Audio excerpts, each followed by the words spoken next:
Okay. Ito po ang Michael Jackson's Thriller 2 CD. Bale, 40th anniversary. Kasi this was released 1982. So, ika-40th ito 3 years ago pa, no? Yung 2022. Alam niyo po ba itong MJ collection na ito? Maganda po itong i-collect dahil ito po ay talagang masasabi natin na like for now, hindi naman nauso ang CD. Hindi naman nauso ang mga physical media, karamihan. Yung mga may physical media ngayon, for the sake of collection na lang yon. They love collecting because of nostalgia most likely, di po ba? So, ito po. Okay, so right now we're going to unbox this. So, okay, buksan na po natin. Iba yata ang na-unbox. Ibang lumabas. Hi! Hi! Hi! Ito naman po ang ating meron tayong konting recados na isinama, no? Hi! How are you? Parang hindi naman mag-worry yung mga viewers natin. Okay, how are you? Meow! Okay. Jaran! Totoo na po ito. Michael Jackson Thriller. Tingnan niya ha. The world's biggest selling album of all time. At present daw po, I think nasa 130 million copies na po ang nasold nito since 40 years ago, or should I say 41 years ago, noong 1982. 41 years ago lang po kasi 42 magpo 42 years pa lang po kasi, no? Dahil nirelease po ito October o November ng 1982. Okay? So, nung araw po kasi talagang pupunta ka ng record store. Ito po ay inirelease 1982, no? Siyempre, plaka pa noon, tapos may cassette tape. Yung CD po noon nag-uumpisa pa lang po. Kasi 1982 rin po nag-debut ang CD sa market. At ang CD po, ang compact disc na tawag po, ito pong format na ito ay talagang nag-boom din po naman. Pero iba itong Michael Jackson Thriller, okay?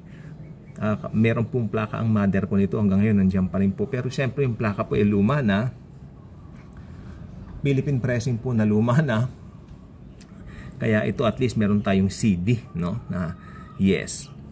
At ito ay very special edition, kumbaga. Okay? Tingnan po natin sa loob. Yan. Kung meron kayong time to read it, gusto niyo i-read, okay? Kaya paki-pause na lang, ano po? Isa-isahin na lang natin para at least makita naman natin yung ayan. This is MJ. Nung nirelease po ito, siya po ay 24 anyos, 24 years old. Okay, 24 years old siya diyan. 24, teka, 19? Oo, 24 years old lang po siya rito. 24 anyos siya. Nung i-release po yan.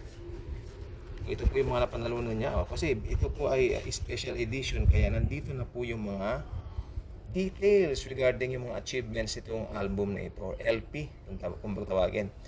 Winner of 8 Grammy Awards.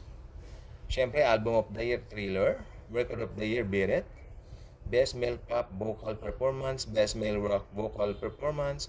Best Male R&B Vocal Performance. Ito po ay nung Grammy Awards 1984. Billie Jean. Amen? Tapos, Beat It, Thriller. Ayan. So, Best R&B Song din Billie Jean. Siyempre, nanalo po si Quincy Jones ng Producer of the Year. At saka si Michael Jackson, because producer din siya nito. Best Engineered Recording, Non-Classical. Ito po ay tawagin ay si Bruce Whithen. Ikita niyo yung CD, yung pong itsura ng CD. Ganun lang po siya. Kasi nagre-reflect wala pa lang masyadong design yung CD niya, parang ito lang po yung mga ano niya. Ito yung mga single niya. Nirelease 1983 na nirelease yung single na Wanna Be Starting Something. Napaka-detalyado po nitong 40 years anniversary. Kaya ako po sa inyo, bibili rin po ako sa Shopee, no? Sa Shopee ko po ito nabili. Sino ba kasama niya? Teka, yung camera ko kasi nag-ano yung... Teka ha? Oh, si Paul pala ito. Kung si MJ. Oh, The Girl Is Mine, ha? Yan, yung mga drawing yata ni MJ to. Mahusay siya. Ito syempre yung trailer. Napanood niyo na ba yung trailer, yung long version nito sa sa YouTube? Better check that out. Nandiyan po ngayon. Yes, yan po. I love this album. Ito po ang album. Nag-form siya ng generation. Okay?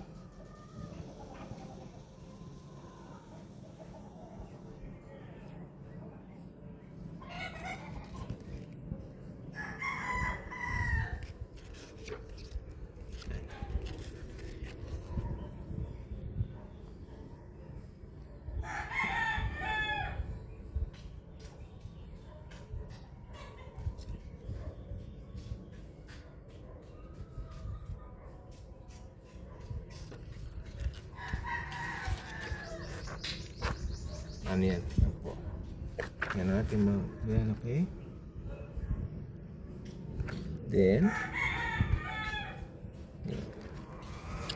marami po itong pictures ni MJ. Siyempre nung dating itsura niya, alam naman po natin, no? Dito siya sumikat sa sa singing career. Ngayon ito po, sabi nila gusto nila ito raw po maging main cover, yung may tiger na yan, pero hindi nila pagkasunduan dahil kung ano yung cover ngayon, yun ang napagkasunduan. Production ng trailer. The video. Ayan.